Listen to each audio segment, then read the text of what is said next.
አድማጭና ተመልካቾቻችን ለዚህ ጊዜ ስላደረሰን እግዚአብሔር ይመስገን። ድሩሲላ ጁንድ ሂውስተን በ1926 እንደጠቀሱት ኢትዮጵያውያን መንገዱን የሰሩ ፈርቀዳጅ ህዝቦች መሆናቸውን ገልጸዋል። ይህም በስነ ጥበብ፣ በሳይንስ፣ በስነ ጽሁፍ፣ በፊደላት አጻጻፍ ስርዓት፣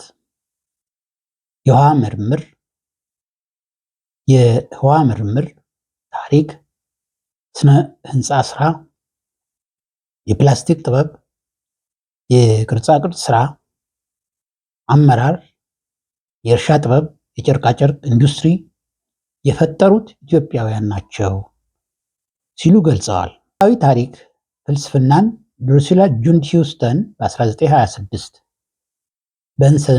በንሰንን ጠቅሰው እንደገለጹት የእንስሳት ማላመድ አሁን ለኛ የተሰጠ ስጦታ የቅድመ ታሪክ ሰዎች ስራ ውጤት ነበር ሲሉ ገልጸዋል።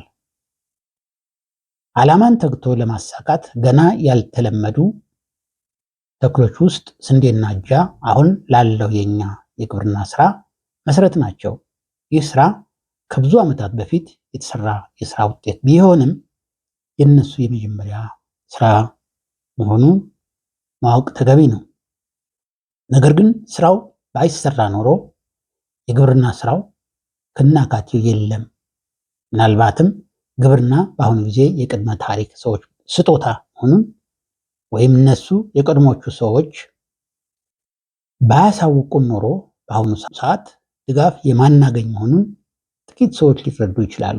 ይሄ ማለት ግብርናን ቀደም ብለው የሰሩ ሰዎች ባያሳዩን ኖሮ አሁን የዓለም ሕዝብ ያለውን ድጋፍ ላያገኝ ይችላል። ነገር ግን ይህን የሚረዱት እጅግ በጣም ውስን ሰዎች እንደሆኑ ተገልጿል። የኢትዮጵያ ድርሰት ማህበር በ1953 ዓ.ም እንደገለጸው ስልጣኔ ለኢትዮጵያ አዲስ ነገር አይደለም። ይሄ ማለት የህንፃ ስራ፣ ሌሎችም ጥበብ በኢትዮጵያ የተፈጠረ መሆኑን ወይም የኢትዮጵያውያን ህዝቦች ውጤት መሆኑን ለማሳየት ነው።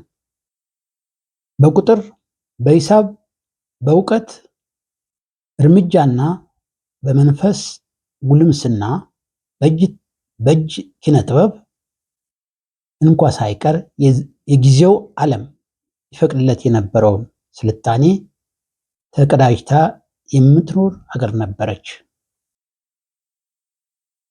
ድሩሲላ ጁንድ ሂውስተን በ1926 እንደ አውሮፓውያን አቆጣጠር እንደገለጹት ኢትዮጵያውያን ንቃት፣ ሂስና የመጠየቅ ወኔ እንዲኖረንና ምዕራብ አውሮፓውያንን ከኋላ ቀርነት አድነዋቸዋል። እኛ አውሮፓውያን ለቀድሞዎቹ ኢትዮጵያውያን በትምህርትና በፍልስፍና ሕይወት ለሰሩት ከፍተኛ ምስጋና እናቀርባለን። መምህርና ደራሲ ነጋ ገረመው ታምራት። ለዛሬ አበቃን። መልካም ሳምንት።